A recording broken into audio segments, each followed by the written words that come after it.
This is the future.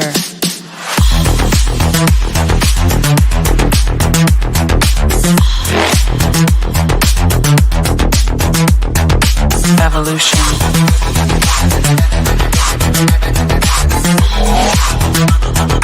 This is the future.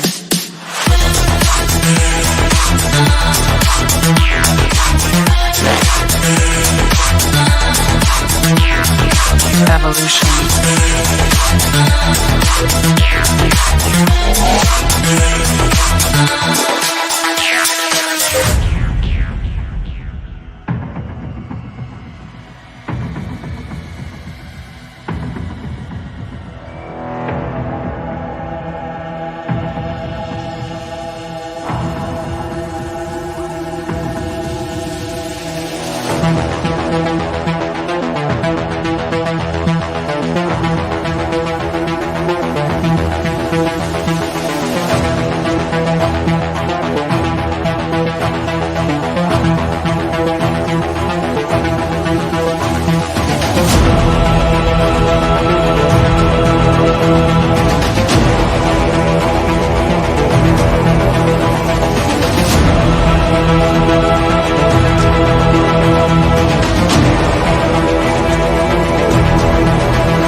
This is the future.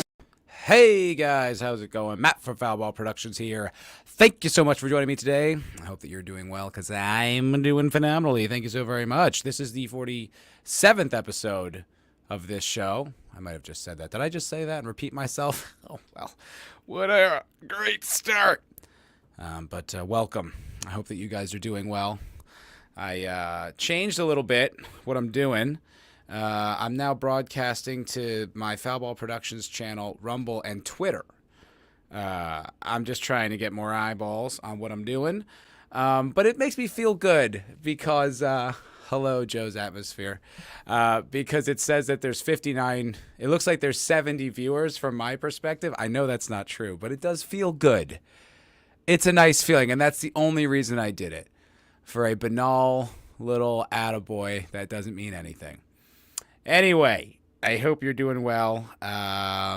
You can get this podcast, the MFer Podcast, like I said, on YouTube, on Rumble, on Twitter now. And additionally, anywhere podcasts are available, like Spotify and Pandora and all that good shit. But hello, how's it going, Sentient Dildo? What are you doing? I don't know. Failing publicly. Yes, I hope you guys are having a great evening. Very glad to be back. I do apologize for my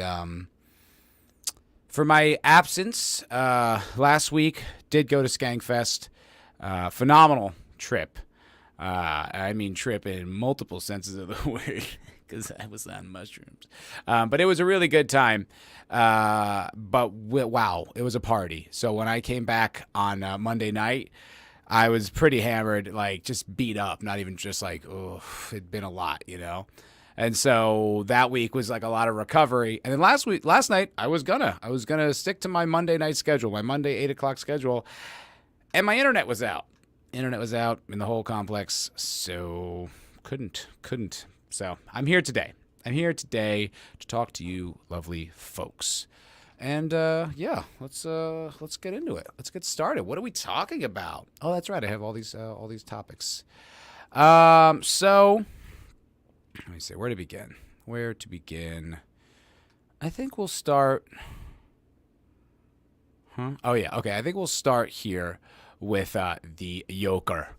The Joker 2 has been the talk of many people all over the internet, all over YouTube, Twitter.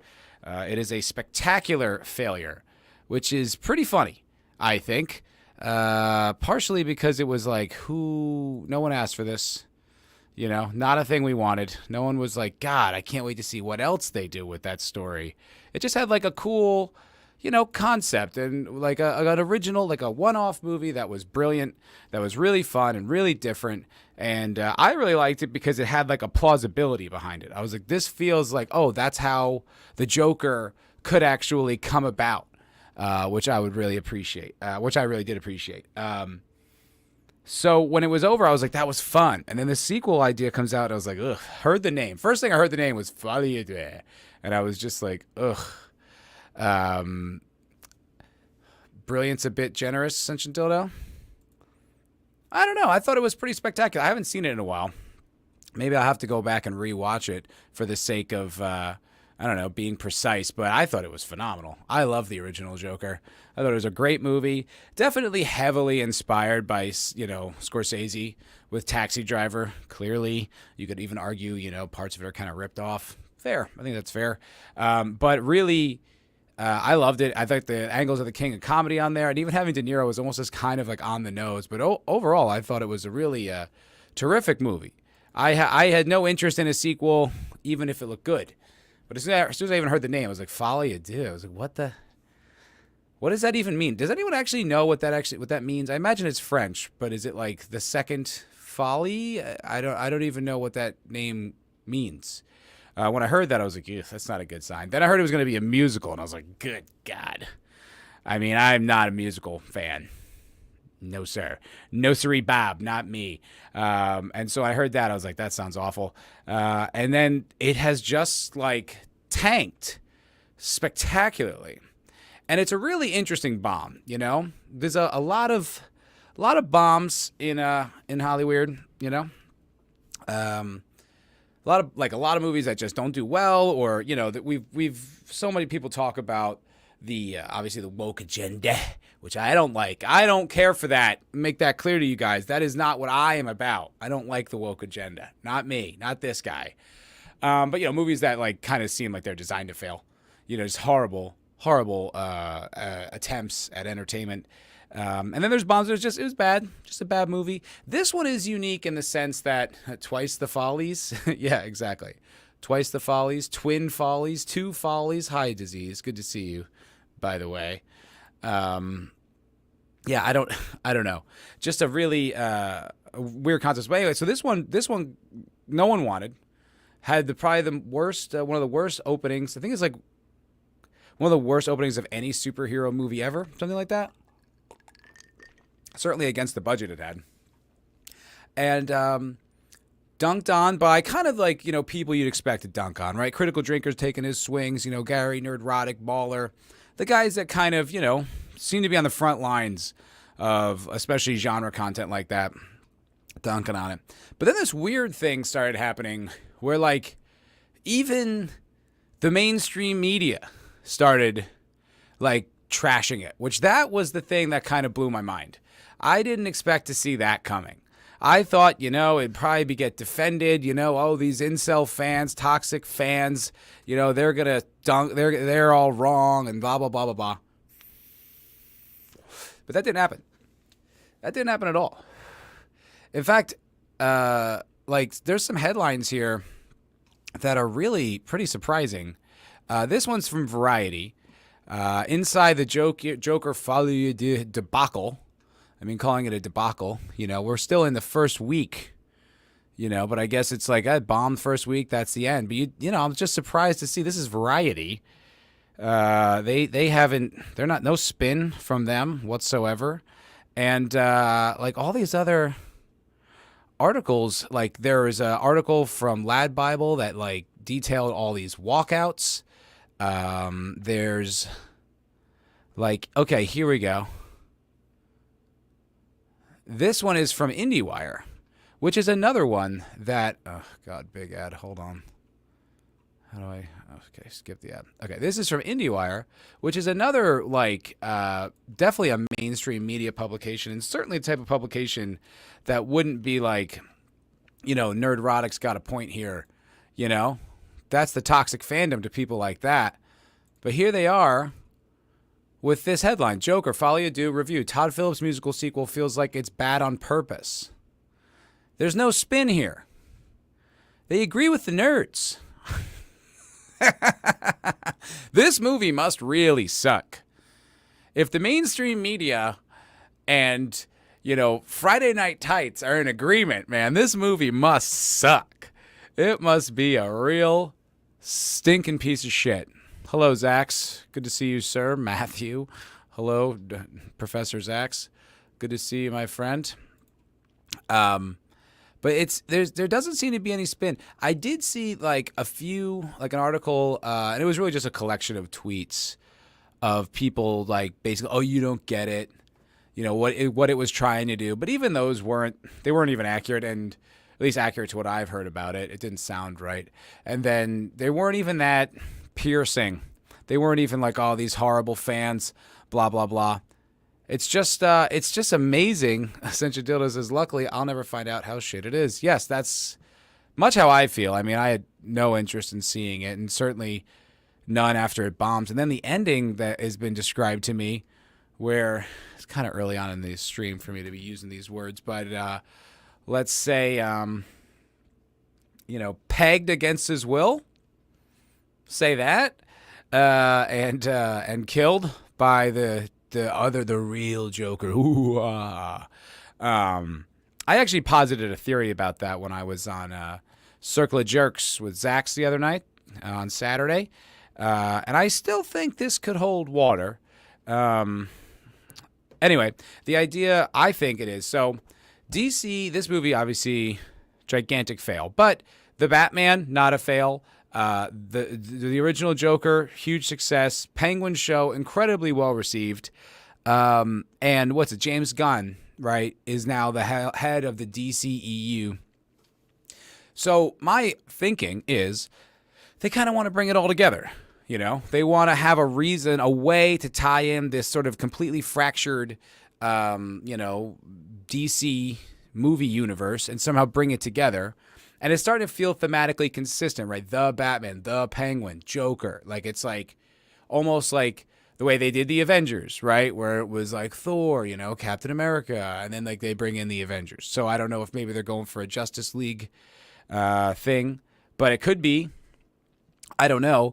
But I have a feeling it could be that they killed off the Joker in this movie, obviously, for whatever reasons. People have all speculated that, it's spiteful. It's about how the fans liked the movie, the original movie, for the wrong reasons. And there was, an interesting character that everyone liked, and he's supposed to be the anti-hero and, blah, fucking whatever. But I'm thinking that they may have done that, but then the ending is they kill him and the real Joker shows up so that now they can have, like, the real Joker and then tie him in with the, sparkly Batman universe and the Penguin and actually have like some semblance of a connected universe. I think that is possible because they're all Warner Brothers. But it is merely a theory that I have done zero research on, one that just occurred to me, and I think it's possible. What are you guys saying in the chat here? What are you crazy sons of guns talking about? Disease. It wasn't bad, just not as good. Oh, I heard it was steaming horseshit. That's all I've heard. The only person I was listening to Real BBC today, and I heard Az saying some nice things about it, but that's about it. Like, I haven't heard anyone. I mean, like, this is IndieWire, Variety, Deadline. All these like mainstream media publications in the entertainment industry just dunking all over this thing. So I don't know. But you could be right, I didn't see it myself. I won't be, but maybe not. Nerdporeal Life Form. Oh my goodness, this is so nice. I haven't gotten a super chat in so long. Much appreciated. The Nerdporeal Life Form for $5. Missed you, buddy. You as well, my friend. Got to get you on the Chillporeal soon. I heard Penguin was great and Joker was not. I'm checked out of superhero multiverses. Totally understandable. Thanks again for that. I would love to come on your show. That would be great. The Penguin is the best show I've seen in years. I think it's spectacular. I think it's like incredibly well written, incredibly well acted, really great cast. Colin Farrell, I never see him in that fat suit. I never can glean the man underneath it. It's a elegant, like perfect performance. He's got such an interesting physicality. mannerisms, method of speech, like the whole character is so well realized, but the writing underneath it is brilliant. It's so high tension. It's so interesting and kind of rolls and has like these high stakes. It's like basically like a crime drama, you know, but they do use like the source material pretty well. Like it builds on the fact that at the end of the Batman, Falcone was killed and the Riddler's in jail and he set off those bombs and destroyed Gotham. And, so it like builds on that from the beginning. And then this most recent episode, I won't spoil anything, but one of the characters is traumatized by what the Riddler did, by the Riddler's terrorist attack and how much it affects him. And that's so smart because not only is that just like good writing in the sense that, you're just building on what came before, but because the Penguin is so good and so compelling, it really makes like almost in like, what's the word? Like retroactively actually makes like the Batman better because this is treating it with such respect and admiring how goddamn good, is doing such a good job of building on it. It almost makes the Batman better in retrospect, which is like kind of cool. Like that's the power of this show. It's actually making the Batman movie better. Not that was a bad movie, but it wasn't a particularly good movie either. But this is like really respecting it, and it's so interesting. And it's just like God, like what could be, if only other things did this. Like if the Star Wars universe and the Marvel universe were written with this level of acumen, precision, and respect, I mean, these would seriously, they would be the best. We'd be such a glut of amazing content. You'd just be overwhelmed. But we don't get any of that. I still see, sometimes I see people, God, the Acolyte was bad. I'm like, you thought it was going to be good? What the hell is wrong with you? Where have you been?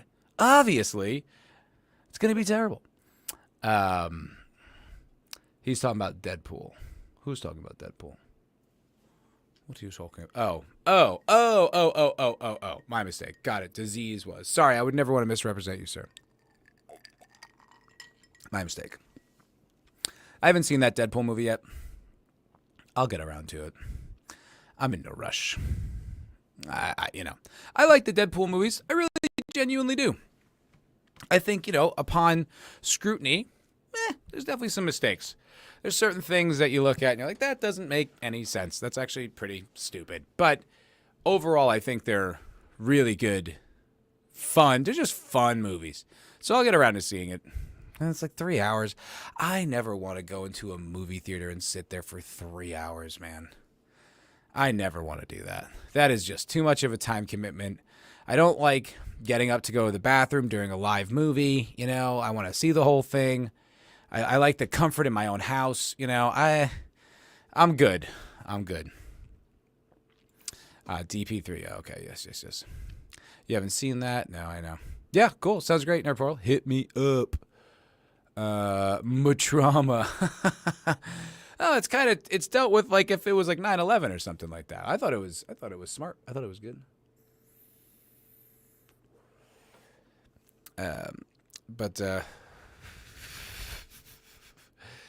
If my grandmother's wheels, she'd be a bike. Yes, exactly. Theaters can drown. You don't give a fuck. Yeah, fair. Yeah, I don't really care. I mean, I'm not anti-theater. I just don't fucking care. I like going every once in a while. Like, I guess I missed it, but Pulp Fiction, they were doing like a screening of Pulp Fiction at Alamo Drafthouse. And I was like, ooh, I would have liked to have seen that. I definitely, if it's a movie like I genuinely, authentically, like deeply love, I would like to do that. And it's like, I still like the option, but more times than not, I'm just going to sit on my couch and watch it at home. A much better thing for me. Sentient Dildo, he got his pussy blown out. They should show it in primary schools. It'd probably be required viewing at some point. But yeah, no, that did happen, apparently, from the guards or something. Like, I have such little interest. It's like, there's the whole thing that ends up happening, right, is then it's like, well, technically, this is lore, right? This is canon now. And it's like, no, it isn't.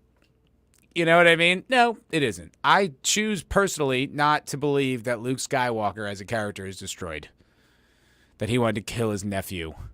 Because he's sad, he had a vision. Horseshit. I don't buy that, and I won't buy that. I will continue to enjoy Star Wars as it truly existed. And I'm not going to pretend that that's lore. That's not lore. That's not canon. It's bad fan fiction. And that's all it is. And this is too. This is the same kind of thing. And I'm not going to pretend otherwise. So I'm not going to let the fact that that happened. Although I will say, to be completely honest, I was thinking about it today, it does make me kind of like not thrilled to want to go back and watch the original Joker, knowing that now there's kind of like this spiteful halo around it. I really thought that movie was brilliant. Like, I loved it. Sensibility, you disagree, that's fine. But I thought it was great. I think I own it. I think I own a digital copy because I just thought it was such a good movie. You know, it was just so, like, gritty and tough and, you know, really great character development. And just compelling. And I liked it. I liked how grounded it was and how real it felt. I thought it was really something. You know, some stretches, certainly. Like, I think I saw in Pitch Meeting, the guy pointed out that this was like a 1980s comedy club and that there's just like always like a video camera going or something like that, which is like not how comedy clubs do it. Like, now they do, but that's not how it was. That certainly wasn't like default. So then that just got clipped and cut and sent to a late night talk show. Like, no, that's not how things like that go. Fair, fine. All right, I get it. But overall, I think it's dope. But now, I'm gonna have to distance myself like from this thing emotionally before I go back and watch that. Cotton.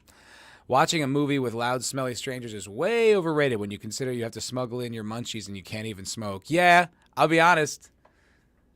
You know, if I could vape in a theater, I'd probably be more welcoming to it. I don't like that you can't just vape anywhere you want. Like, there's no secondhand vape. It's not like smoke that hangs in the air. It's water vapor. It just dissipates immediately. It's not like real smoke. Smoke has mass. It hangs. It lingers, you know? You actually see, like, it gets, if you smoke up a house, it gets on the walls. You know, you can see it. Vape does not. And it's an unpleasant smell maybe to some people. I can see that. But there are no regulations against smelling bad in public or wearing too much cologne. So what's your argument against vaping in public? It's literally just because it's nicotine. But that doesn't make sense either because you can drink in public. And that's an intoxicating substance. There's no rules against that. Why? Like, I don't think there's any logical consistency as to why the hell you can't vape in public. And I wish, and you know what? As an individual, as an American, as a taxpayer, I want to change that. That's the future I want to live in, guys. That's the future. Oh yeah, Superman did get pegged in a Russian prison, and that's canon now. That's canon. Superman's a drape victim. I'm a little gun shy with that word on YouTube. Although I just saw it like in a friggin' political ad while I was watching the baseball game. Oh, speaking of which, the Mets just went up 2-1 against the Phillies. Let's go. I know this isn't the sports ball crowd, but I am a lifelong Mets fan, and watching them move along in the playoffs is terrific. Very exciting for me. So I'm just throwing that out there. Just a little victory lap for myself. Not even for you guys. It's just a purely selfish thing I just did. Don't care. Sencha Dildo, secondhand smoke is a conspiracy theory disseminated by our lizard overlords to control our pineal gland calcification. You tell him, Sencha Dildo. Go off, King. Go off, King. My vape smells like candy. Yes, so does mine. What is this? Dragon melon. Who doesn't like the smell of dragon melons? Gorgeous. Let me see. I have anything else on this Folie à Deux thing? I did just see the one. Oh, yeah. There's some weird shit that was said about this. There was an interview with... oh, God damn it. Oh, no. Oh, I linked the wrong document. Oh, you dumbass. Well, anyway, I'll just paraphrase it then. There was an interview. So at the end of the movie, right, as I understand it, because I didn't see it, at the end of the movie, Joker's in prison or something after having his, God, I was trying to dance around saying that word and try to be clever with it. But anyway, after those men had their way with him, He's in prison, and then he gets stabbed by this guy who turns out to be the real Joker, possibly, whatever. And he starts off by saying, "Oh, do you want to hear a joke?" or something like that. And then he stabs him to death or whatever. Joaquin Phoenix described that scene as having a lot of warmth to it. What? Warmth in the stabbing death of this character? I do think, like, the more you kind of look into it, the more I think, like, they hated... I don't know why they would resent the fans so much, but I really think they did resent the fans of the original film. I think they didn't like that, like, a bunch of, like, toxic fans enjoyed their movie as much as they did and really liked the character of the Joker as much as they did. I really think that has a lot to do with why this movie stinks. Why they went so hard and did all this stuff and brought him down. I think it's kind of like... It's what they wanted you to take away from your first experience, right? It's like, this is how you were supposed to feel about it. But it's the same way that, what's his name? Verhoeven talks about Starship Troopers. Like how he talks about how it's like, oh, it's supposed to be a satire on fascism and this, that, and the other. And it's like, it's not, though. You may have meant to do that, but you failed. It's really not a satire at all. It's barely a criticism. It's like, oh, it has superficial resemblances to maybe like a Nazi army, but there's a terrific video by Sargon of Akkad where he breaks down the politics of Starship Troopers, and actually like the galactic federal government or whatever in that movie is actually behaves very respectfully. Like when they make mistakes, they step down, like they show like frontline footage of the war, which, governments don't do when they're in war because it would affect the morale of the people. The bugs strike first and we fight back. It's like there was all these reasons why it's not fascism at all. And his video goes over it really well. But, okay, you tried to make it anti-fascist. You failed. You know what I mean? You actually made an awesome movie where there is a sense of kind of good and bad, and there's evil and and good guys. There's good and bad guys. It's a pretty clear line in the sand. Okay. No. So the same thing with like the Joker movie. If you intended for him to not be, an anti-hero that we kind of like all really enjoy, well, you failed at that. And it's not my fault. Because I appreciated it, because I thought it was cool, because I liked the character and I liked his arc. I'm not saying he's a good guy. He's not like a moral standard for me to live up to. I just like the movie. I like the character. You're empathetic to him. So, okay, you failed at that. You failed at making it compelling or in the way or to ring in the tone that you wanted it to ring in. That's not my fault, man. And then to resent me because you failed at what you were trying to get across is just insane. I like... Get good, man. I don't know what to tell you, like do a second pass on your script, I guess. I don't know. Like I did not feel like the ending of the original Joker was like, and isn't he such a piece of shit? It's like, I don't know, man. You really stacked the deck against him. Like, I don't think he was supposed to do what he did, but he would get physically bullied by people. You know what I mean? Like pushed around at work. Was on terrible social services, medication they took him off of, was publicly ridiculed for his first attempt at stand-up. He, had a lot of reasons to resent the world around him, I think, It's like, if that's not the goal, then, I don't know, maybe you should have done that thing where he misremembers shit or has, like, different memories. Maybe you should have had him misremembering those situations where it wasn't that unpleasant, but he, in his mind, twisted it around, which I think actually narcissists tend to do. I think they tend to imagine scenarios where actually they're kind of being shit, but they view it as that person's victimizing them or the world's against them when it's not actually the case. If that's what you were trying to go for, you should have done that. You didn't. You wrote a really compelling character with a really good arc and a very plausible ending as a villain. Sick. Don't resent me, though, because you didn't hit the mark you were trying to hit. That's just so juvenile. You know what I think plays into it, too? And I'm not going to belabor this point any longer. I feel like I'm babbling just a bit. But I think it also plays into, like, I don't want to use the word echo chamber because is there a more overused term? I don't know. But it is kind of like his peers in Hollywood, right? I don't think his peers in Hollywood respect or even appreciate the fans of stuff like that, you know? Like nerds and guys like me that are actually interested in this stuff and like kind of really, I don't think that they look at that, especially if it's like, oh, they're the right-wing chuds or whatever. So I imagine him existing in that social circle and those sort of that hierarchy. I imagine there's also pressure to kind of like, oh yeah, I'm not one of them, you know, to kind of like dunk on the collective us. That's just a theory though. I don't know. That's just something that occurred to me. I was like, I bet that plays into it. Because when I was out there was a lot of that. There was a lot of like, there's a kind of we mentality and a sort of a collective accepted social doctrine, you know? Anyway. I do think it's pretty funny how bad this is failing and how much like everyone's collectively dunking on it, how the mainstream media is dunking on it, the nerds are dunking on it. Everyone's just like, this movie stinks. No. Uh-oh. You quote tweeted me, Papa? Why do I feel like it won't be a flattering quote tweet? Why do I feel like it's not going to be like something nice? Hey, come watch this fucking retard.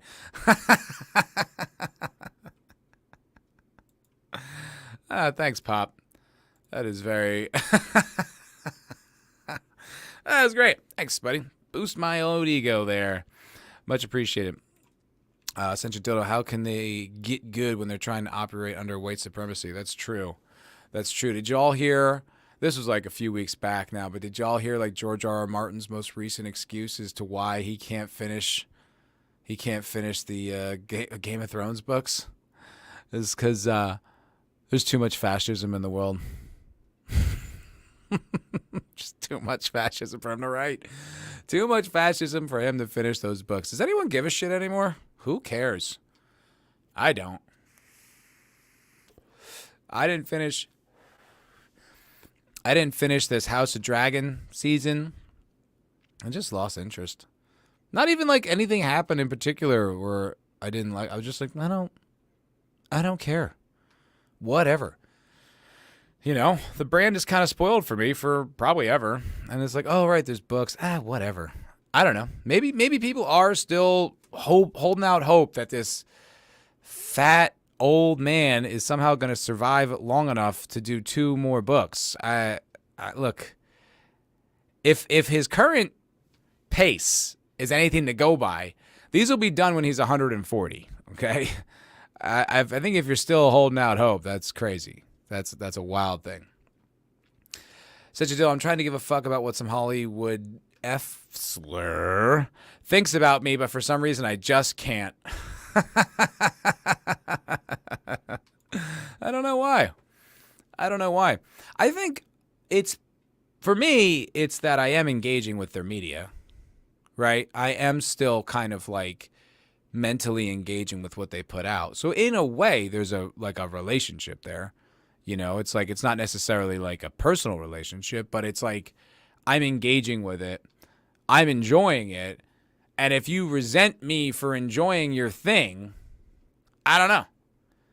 That's going to rub me the wrong way. Call me crazy. Call me crazy that I spent money on your thing and you resent me for enjoying it.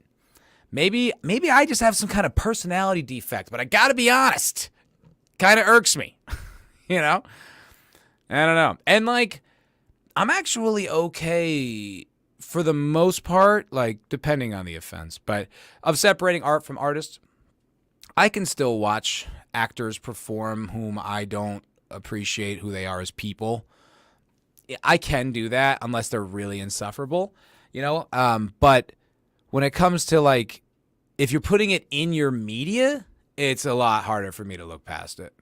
If it's just some dumb shit you tweet or you have terrible political takes, I mean, that's your right. And, it'll annoy me if I happen to have to read it. But if I don't have to read it, I don't really care. But if you're putting it in the media, if you're destroying it intentionally, that's where I draw the line. And I think I saw this meme earlier the other day, and I think this sums it up perfectly. I think this is it. So modern media be like, I would like some Mountain Dew. Here's a Mountain Dew bottle filled with piss. What the fuck? That isn't what I asked for. Damn, these toxic fans. I think that's really what it comes down to. I think this meme is like summing it up perfectly. It's like I was a fan of The Thing, you know? I would like more of The Thing, please. And it's like, well, we're going to take The Thing, like put a skin of it and pack it full of dog shit, you know? And it's just like, well, now I don't like that. It's like, why are you being so toxic? It's like, this is insane. This is insane. I liked your thing. I'm being punished for liking The Thing. Hello, Jake. Jake Diesel. You're in the house. Good to see you, sir. Hope you're doing well. Thank you for popping in on this episode of the MFer Podcast. Senjadilla says, even if he lived to 140, he wouldn't finish the books. I'm just going on his pace. You know, it was a hyperbole. But you're probably right. I did see some really good, I think it was another video by Sargon. And I think he was talking about how there's no, like, objective good or evil in his, like, deconstructionalist fantasy. And so, therefore, there's really no way to end it or go anywhere with it, because if there's just a gray morality, or there is no morality, or there is no good, or there is no, it doesn't really motivate your kind of, like, inner storyteller, right? Because there's nothing, it doesn't have that righteous overcoming thing, you know? The hero's journey is a thing for a reason. And if you're just one of those, you know, contrarians, and it's like, you thought he was going to be the good guy, but no, he's dead. Ha ha ha, the bad guys. It's like, well, yeah, I mean, you can only take that concept so far if you don't actually have a hero. I mean, I think that's why you see in the later seasons of Game of Thrones how much just plot armor and retconning and, you know, just complete logical leaps they take, because nothing actually is consistent any longer. Nothing can really be.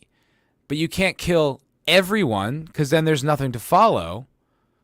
But you also don't know who's supposed to win, because this isn't a tale of good overcoming evil.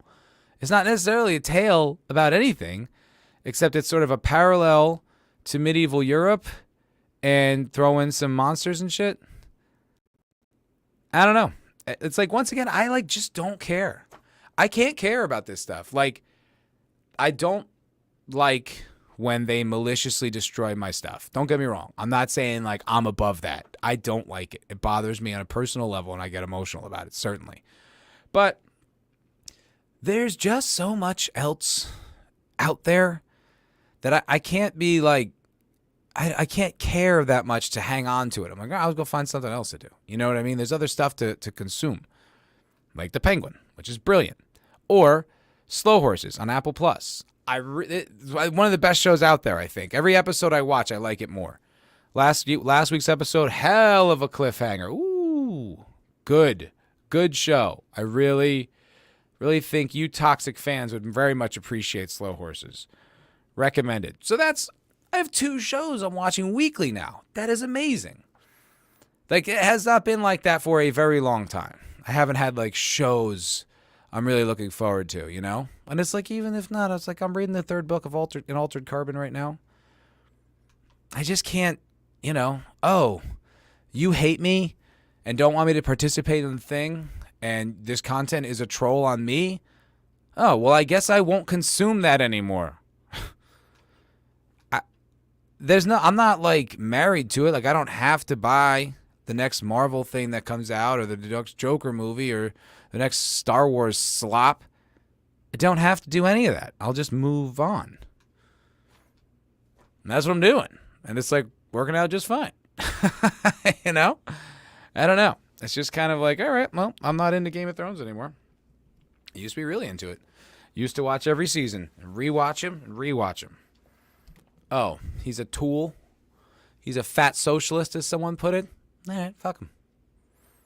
You're not going to finish this thing? You're not going to... Okay, whatever. I'll move on. You're not the only fantasy author out there. There's countless fantasy books, content, stuff on the way. I don't know. I just can't stay upset about it. You know what I mean? I just got to move on. Anyway. Sentient Dildo. Right, to finish the books in a satisfying way, he'd have to move into token territory, and he being a self-proclaimed anti-token, that ain't happening. Yeah, that's what the main criticism that was leveled at him is. And I was like, man, that is really precise. That sounds 100% right. Well, I think it's like part of growing up is realizing that things like the hero's journey, things like objective morality, are not just conventions made by a suppressive society. They exist for a reason.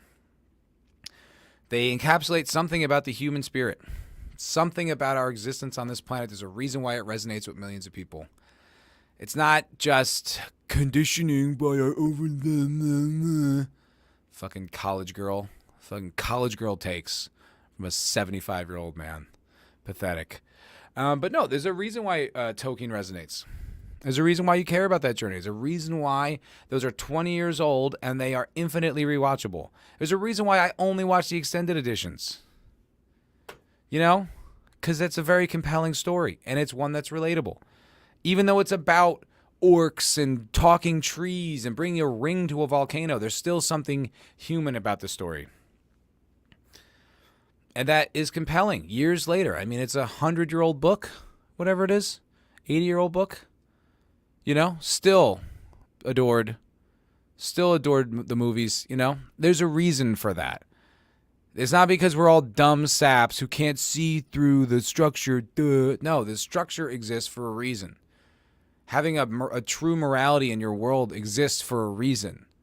Because people need to latch on to something like that. We all want to believe we're doing good. We all want to believe we're trying to do good and we can overcome obstacles.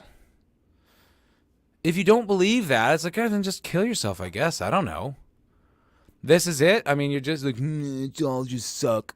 Shut up. Nihilism is the weakest point of view. Ugh. It's so lazy, too. It's so like, oh, I'm a big boy, I think. Shut up. So boring. It's all bad. I don't know. Lame. Cotton Ministries, I buy stuff I like. I don't waste my time on anything else. Yeah, no, I mean, same. Why would I bother? You know, especially with the proliferation of content and how many options there are and how much just stuff you can see on YouTube and there's, you know, books. I mean, honestly, an endless library of books I have not read, you know. There's so much to consume. I don't need you. And even if I was married to movies, right? Only movie. There's still so many great movies, man. There's still so many, you know, classics. You know what I watched the other night with my buddy? Was 1987, I think, 88, The Blob remake. That was sick, dude. That was just fun, just a good time, just like old-fashioned 80s violence, you know. Like the first, I guess it's like the second one, but the first like on-screen blob death that you see is vicious. It's vicious, and it was a character that didn't, you know, deserve it, that hadn't done anything like in the context of the movie that was like you'd think, you know, this character had it coming. Or actually seemed like a pretty noble, decent dude. And it was a horrifying death. It was so good. I'll say the movie takes a little while to get going.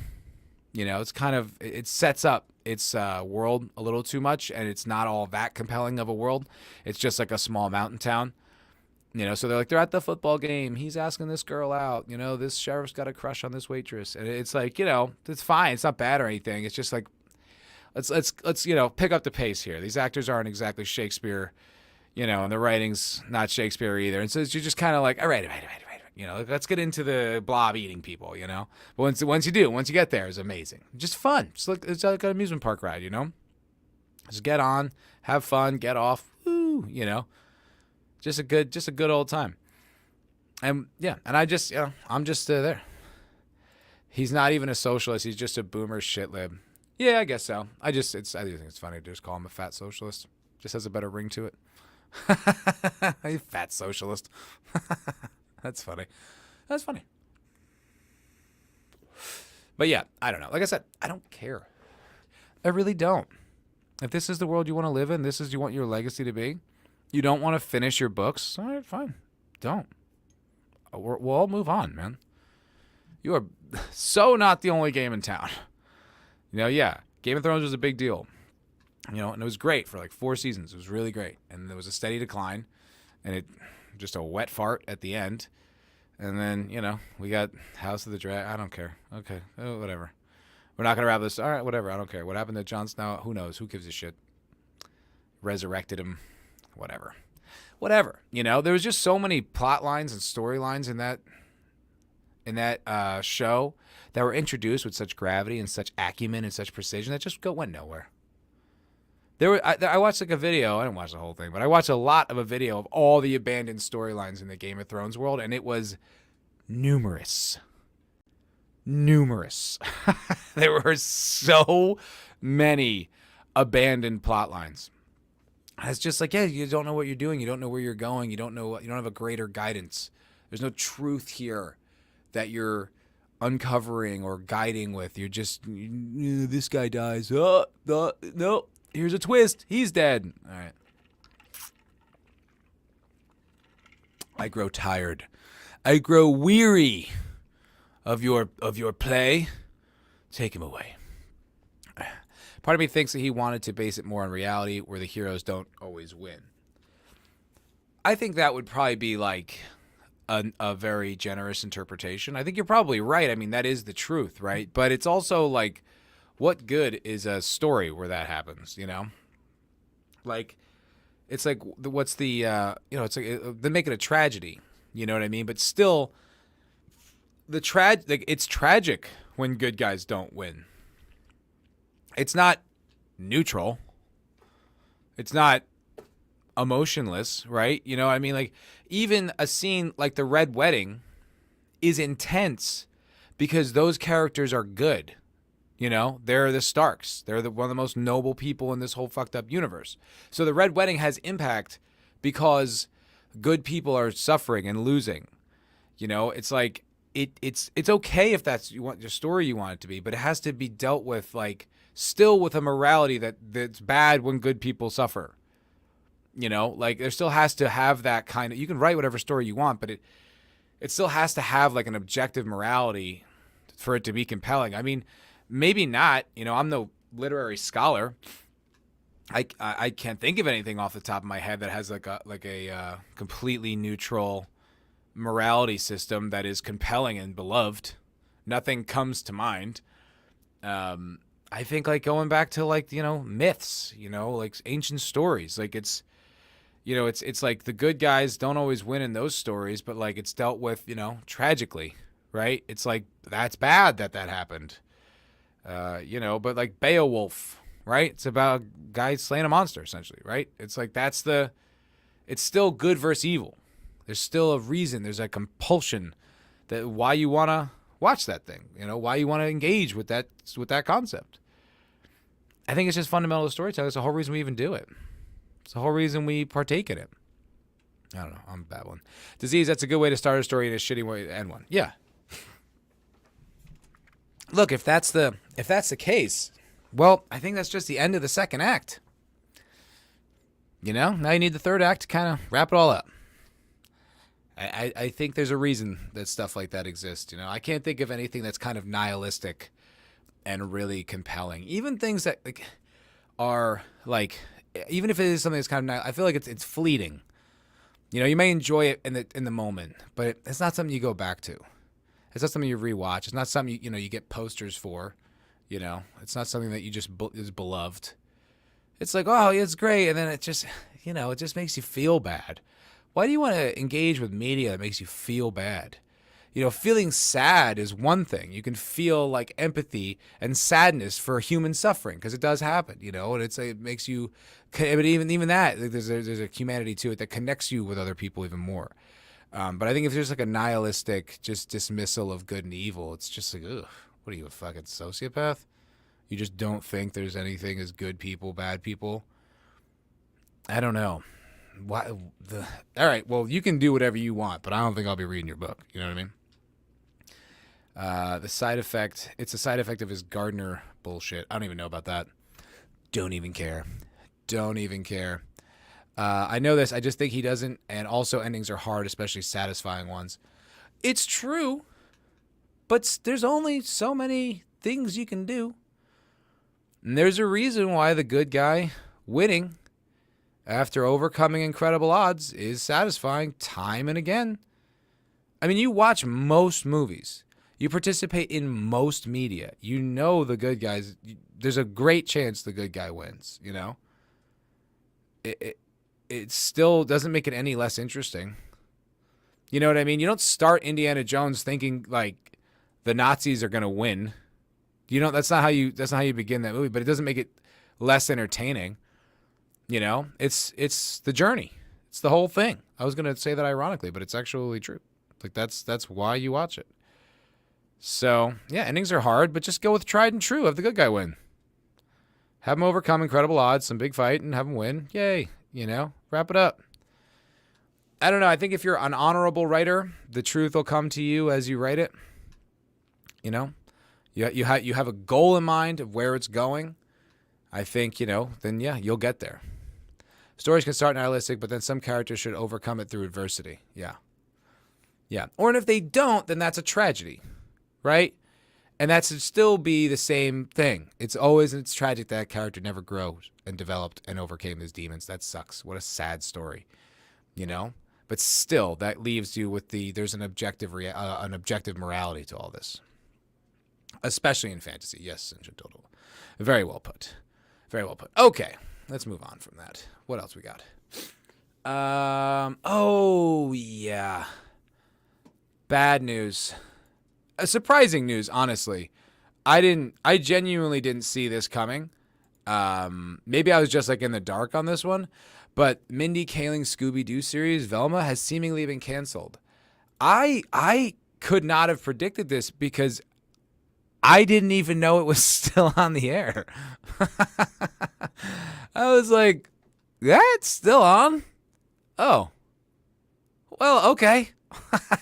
I mean, it was like, wait, this is a news story. And it is. It came out today. It's seemingly canceled. That was still on. Okay. I honestly had no idea. Did not know that. News to me. But yeah, guys, you know, I'm all those Velma fans in my chat, the abundance of them. Mindy Kaling's Scooby-Doo series, Velma, has seemingly been canceled by Max. According to Davey Cummings, a background artist? That's an extra, folks. An extra? On Mindy Kaling's animated... There's backgrounds? Wait. Oh, maybe that's a background, like they paint the backgrounds. Okay, because they call them background artists in Hollywood. The way they call, like, Subway employees sandwich technicians. It's like, you work in a deli. You're an extra. Like, it's not... There's no reason to. But they do that. So Davey Cummings, a background artist, says it will not return. Over Instagram, Cummings posted some of his work from the upcoming Velma Halloween special before revealing something huge. Huge news, guys! Velma Season 3 is canceled. Oh, my God. This story will surely overtake Joker 2 as a failure. Oh, this is gonna the shock waves will be felt for months. Backgrounds I painted for Velma Halloween special. He wrote alongside a carousel post of several of different spooky backdrops. So fun working with his crew. There will not be a season 3, but I hope I get to work with these amazing, talented people one day. Go watch the Velma Halloween special on Max. I'll tell you one thing, Mr. Cummings. It may be true that there is no season 3, but I assure you, sir, I will not be watching the Velma Halloween special. I have no interest in anything to do with this show. But yeah, Velma's mystery solving days are over, guys. You know, I think we should all take a moment of silence for the fact that show was even still on. I didn't know. I know. What's Papa going to do with his spare time? What's he going to watch now? Huh? I don't know. Maybe he'll have to go watch... I couldn't think of anything gay to make a joke about. Oh, God, why do you guys watch me? I'm not entertaining at all. Bunch of glorious people, I tell you what. A sandwich artiste. A sandwich artiste. Yes, that's. Do you work at Subway Disease? This shit show is still on. Yeah, that was exactly my reaction. Had no idea. I just remember it came out at the height of like when content was really lame. And, it was like, make her lame and gay. Like, that was like the whole thing. And the whole thing seemed to be spiteful and anti-fan. And, like streamers took the bait for a little bit, but then I just move on. And I genuinely forgot that show even existed. And then reading that, I was like, it's still on the air? What do you know? What do you know? She's already moved on to a different project. Oh, well, Godspeed, Miss Kaling. Godspeed. Oh, is this the gardener thing? He claims there are two types of writers, an architect and a gardener. Architects plans out his stories, gardeners doesn't, and just goes with the flow. Okay, fine. There's two. Okay, whatever. Go with the flow. But even with that go with the flow style, like, there's rewriting. There's edits. You know what I mean? Like, you still have to have, like, a grand vision. Like, he obviously did a lot of research into, like, medieval Europe, right? There's so many parallels to real events and stuff. So he had an idea what he was doing. Like, I don't believe that you're just like, I'm just along for the ride. It's like, that's horseshit. That's bad writing. That's just bad writing, I do believe stories can just come to you, but I still think they need to adhere to some kind of grand structure. There still needs to, even your point of view, if you have a morally rich point of view about your world, I think the story, yeah, it can just come to you like that, but it'll still go in the proper direction, I have written a fair amount in my life, not a lot, but a fair amount. I've written short stories, I've written, short screenplays, I've written television pilots, I've written television treatments, stuff that, mostly for me, but I mean in general, to like maybe sell or whatever. You've seen my work, my vast catalog. But no, I mean, and I think, yeah, I oscillate between the two, where I kind of have like a loose architecture of what happens, and I kind of know what is going to happen, but I don't exactly know how we're going to get there. So I take that journey, but I know where we're going. I know how it's going to end. Like, you have to. How could you not? Like, did it just occur to George Lucas that Luke was going to save the day? Just occurred to him? Hey, got lucky on that one? Come on, get the hell out of here. It just occurred just alone that, I guess Rocky didn't win, but you know what I mean? That he would have this moral victory. Like, it's such bullshit. What a hollow horse shit. Like, I'm just the muse, man. I'm just the voice of the muse. I'm the muse's pen. I'm not even a... Ugh, shut up. Just do the work, man. Shut up. Stephen Pressfield, just do the work. Shh. Shh. Manolo Rivera. Hello, Manolo. Life is too short to drink bad beer and watch shit shows. Ah, yes. I like that. The first time I ever heard that expression, it was life is too short to read bad books. And I thought that was great. Because I was like, hell yeah. Yes, that is true. Because I feel like whenever I would start a book, I felt like an obligation to finish it. Oh, I should finish the book. You know what I mean? I should finish it. But then it's just like it's just a chore. Like, I read a book in maybe high school, maybe just after high school, called Fool's Company.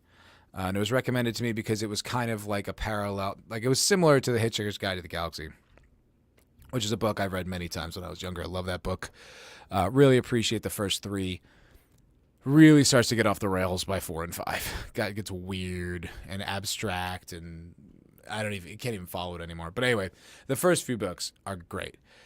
So I was recommended this Fool's Company's book, and I didn't like it. And I just felt like, I'll just finish it. And I trudged through. And when it's over, there's no satisfaction that you did it. You're just like, ugh, like it's almost worse. I feel like, yeah, life's way too short to drink bad beer, watch shit shows, and read bad books. Word, dude. Word. Yeah, I don't remember the last time I even forced down like a bad beer. I don't bother. I don't waste time with that. No, thank you. No, thank you. I'm here watching this retard. Life's too short to watch shitty streamers. Don't waste your time with clods like myself.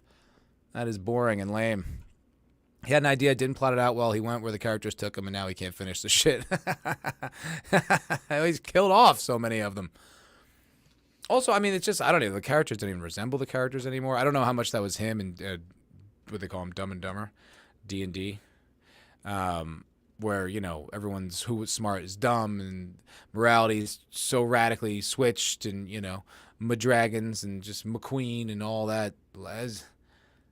It's like, who fucking cares? I don't know. It's up to you to finish this thing. Like, I'm not filling in the blanks for you. I want a fully finished show. Thanks. You're getting paid enough.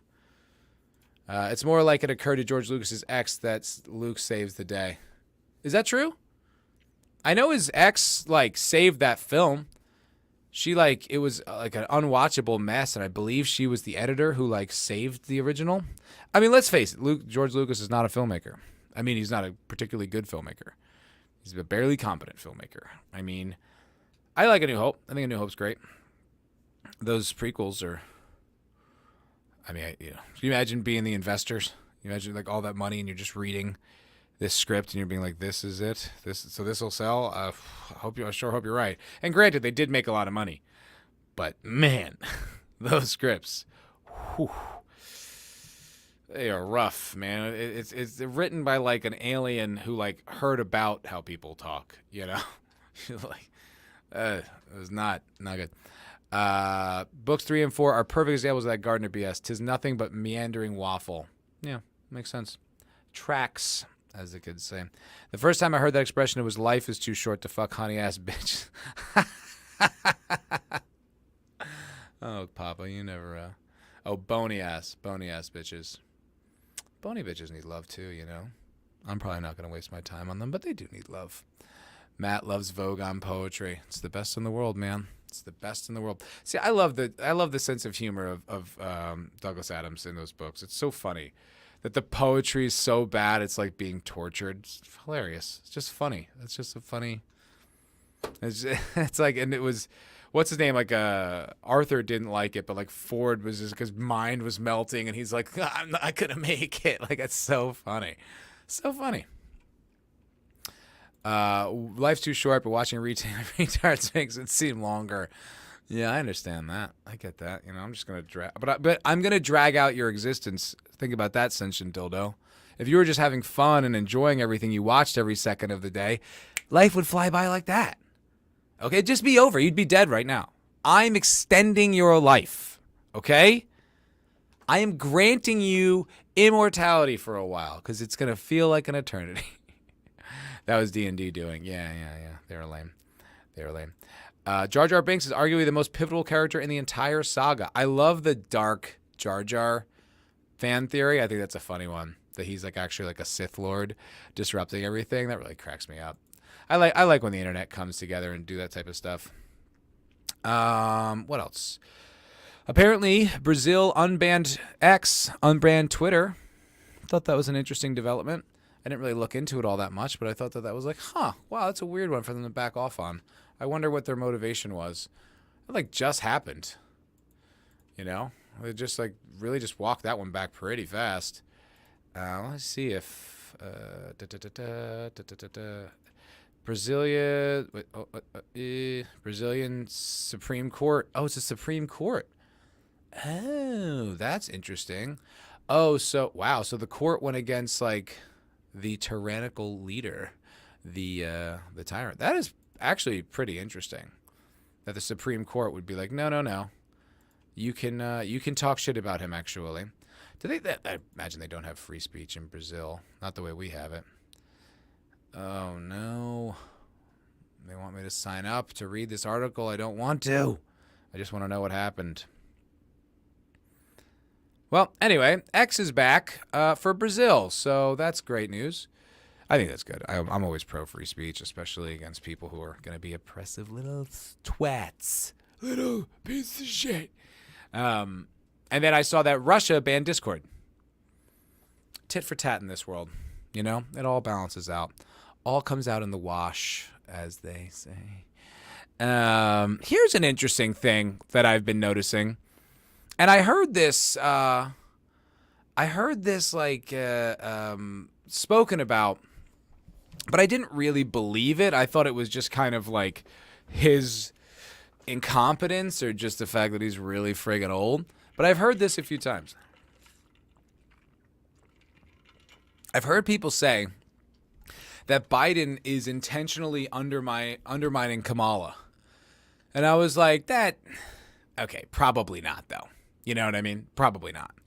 But now I see, so I guess with all this hurricane relief stuff that's going on, right? Florida, squarely in the crosshairs of this hurricane. And this hurricane sounds like a doozy. I don't know how much you guys have been paying attention to this, but they're talking like, I saw this post from a guy who said like, this hurricane is reaching the limits of how fast wind can move on the surface in our atmosphere. And I was like, that sounds really bad.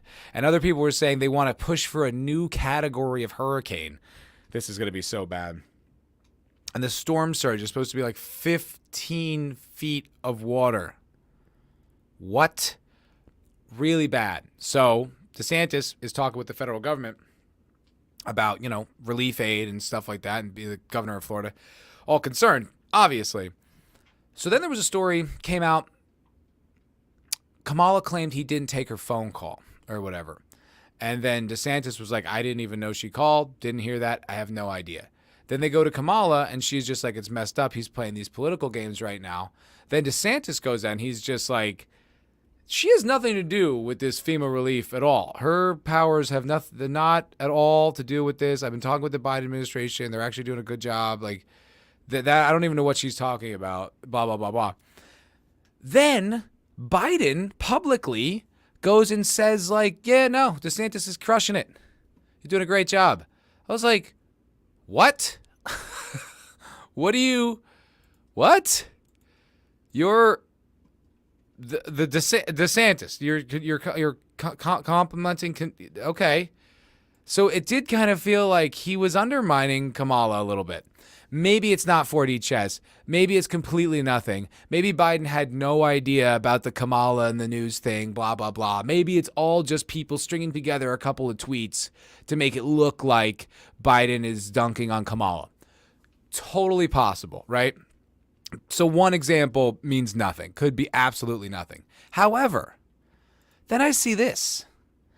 And there's a book by Bob Woodward, one of the guys who broke the Watergate scandal, like for the Deep Throat thing and the Nixon administration and all that stuff.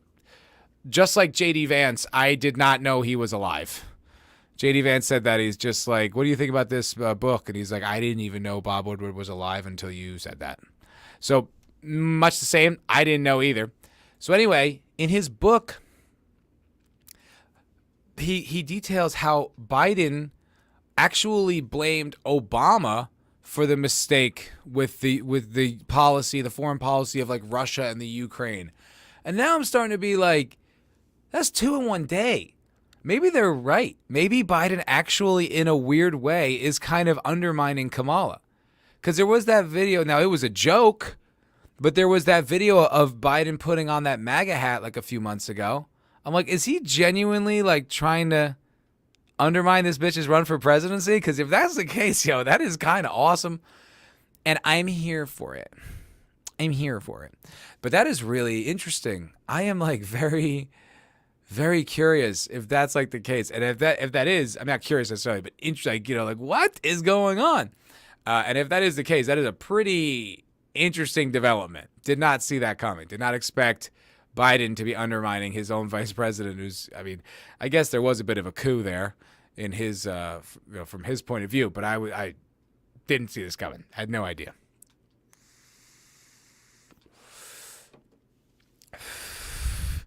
Well, Chris, you may be correct. I'm probably not going to put that up on the screen if that's okay with you. But yes, I do think, Dr. Jill. Yes, they all seem pretty pissed. I don't think any of them were all that happy. It's kind of interesting. It's just like, wow, strange bedfellows. Trump and Biden working against Kamala. Like this, our just public landscape is so weird. I do remember during the debate when Trump said she wants to give transgender surgeries to Guatemalan prisoners or whatever. And we're all like, that was the craziest like string of words that I've ever heard. And then it turns out that was actually true. And now they're running a campaign ad because I've been watching like football and baseball recently. So I'm actually seeing mainstream commercials. They're running a campaign ad where that's what she's saying and that they're saying as a criticism of her in the ad. I'm just like, this timeline is wild, man. This timeline is nuts. 2 assassinations on the president, Democratic Party coups, like transgender inmate immigrant surgeries. Wow. Am I still on mushrooms? This shit's weird, dude. This is weird. Oh, that's okay, Chris. I don't mind you saying dumb shit. I don't want to get in trouble for what you say, All good. Color me surprised that he's acting like she orchestrated a coup. I know.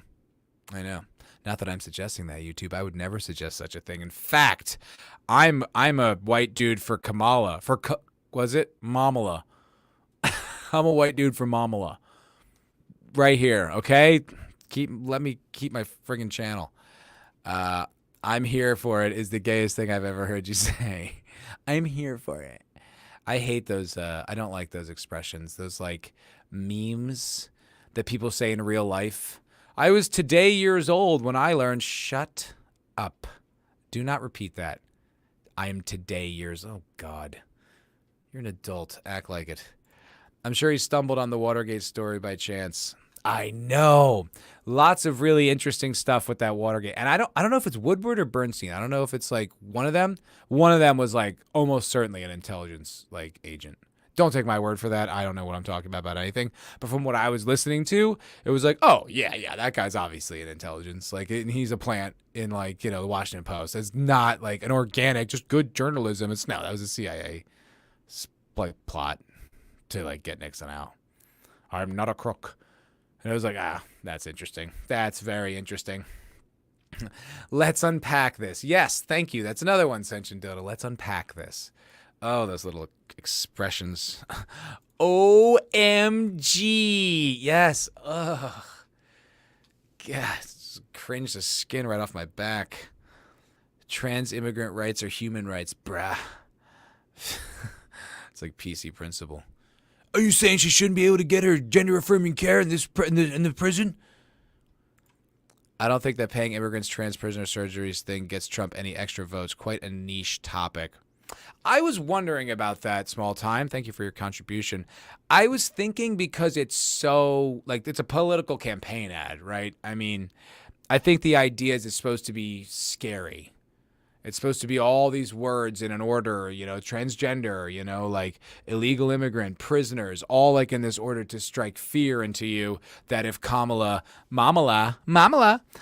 gets elected, then that will, I don't know, more of that'll happen or something. But I think it's the idea is that it's all these hot button issues all collected together in a fucking crazy sentence. And I think that's the idea. How is Austin nowadays? It's cool. I mean, it's not cool. It's very hot, but I'm enjoying it. I played pitch and putt golf the other day. That was fun. Then went to a decent bar and watched the Mets lose. That wasn't so much fun, but I still had a good day. Hung out with some friends, I do have a very good friend of mine who's leaving, which sucks, but I'd say overall I still like it here. Nowhere's perfect. I mean, I've never lived anywhere where I'm like, I wouldn't change a thing, But overall, I don't know, of all the places I've lived, I'm mostly happy here. I like my house, I like my neighborhood. Like, I just live like in an apartment complex, but it's just, it's quiet. You know what I mean? I have a park right there I can go walk to. I still, I had a spectacular martini from this bar called In Plain Sight the other day. There's great food here. So, I don't know. It has a lot of the things that I like. I don't love being in Texas like the way not that there's anything wrong with Texas, but just it's so goddamn big. You drive 10 hours in every direction, you're still in Texas. You know what I mean? Like it's like you gotta fly out. There's no driving out. But overall, I'm happy with Texas. I like it.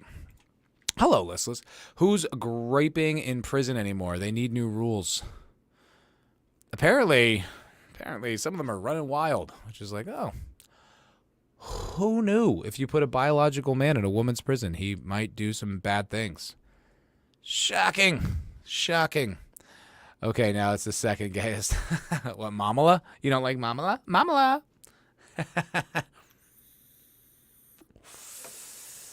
Florida Keys is a paradise. Oh, yeah, but I couldn't live in that level of humidity all the time. Plus, I don't know. If I feel like if I lived in a place like that, I'd just quit everything. Just go to the beach every day. Get loaded. I would just stop. I'd be like one of those Jimmy Buffett guys, man. I'm chilling, partying for the rest of my life, I just feel like I'd have no impulse to even try. Not that I try all that hard, but I mean, it's just, I don't know. And the third gayest thing. You guys keeping a list of the gayest things I've said? This is getting complicated. From Boston, lived in Tampa, which was cool till I had to go back. I get the big drive thing, homie. Oh yeah, I know, dude, it's crazy. Boston, I would never. My friend's moving to Seattle, and I'm like, well, why, dude? Like, I would never want to live anywhere. I don't want to live anywhere cold ever again. I don't like it. It's like when I was a kid and I snowboarded, rad, like the cold. Other than that, it sucks.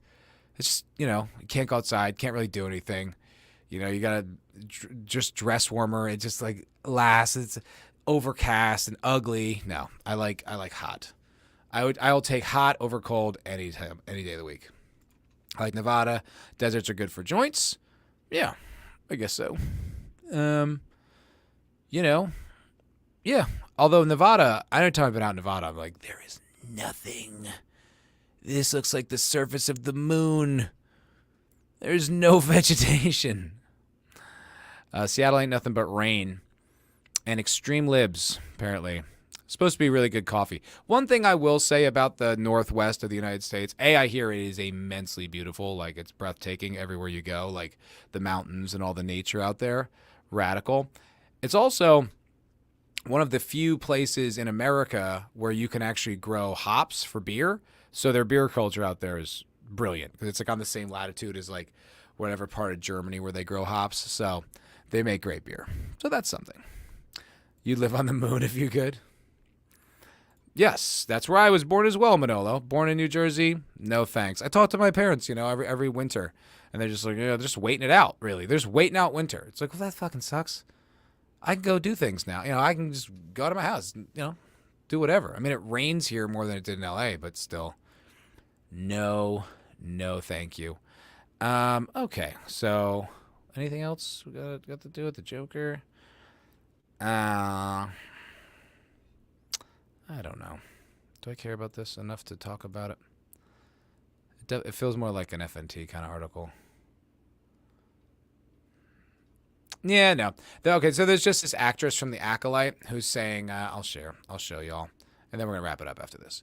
Jodie Turner-Smith, the Acolyte star, Jodie Turner-Smith says, Disney can't stay silent when actors are getting effing dogpiled on the internet with racism and bullshit by toxic fans. I would like to see the examples of this, by the way. I'd like to see the receipts. As the kids say, look,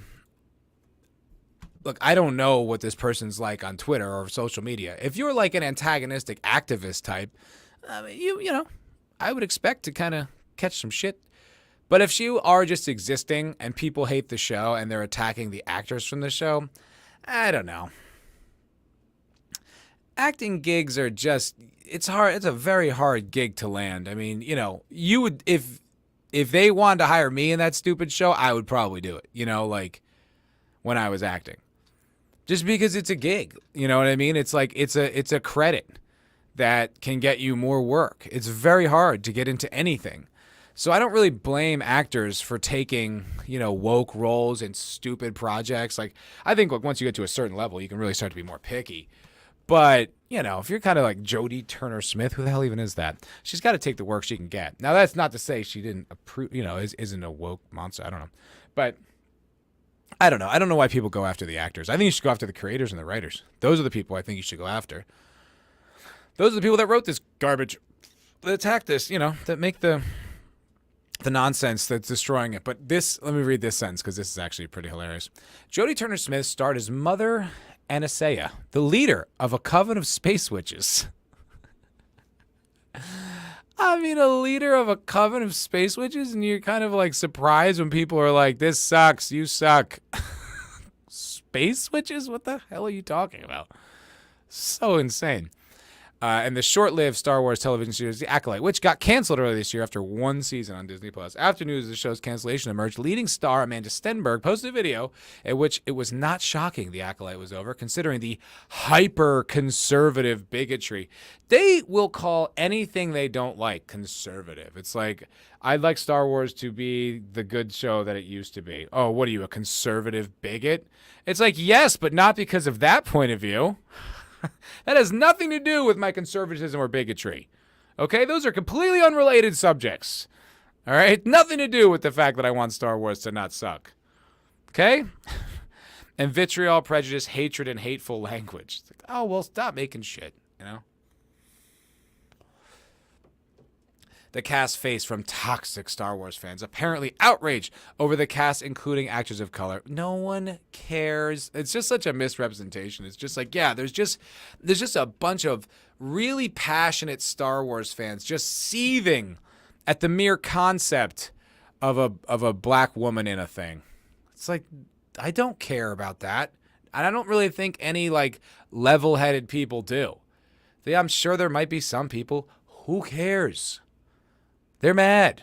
Whatever. It's probably not even what they've been getting.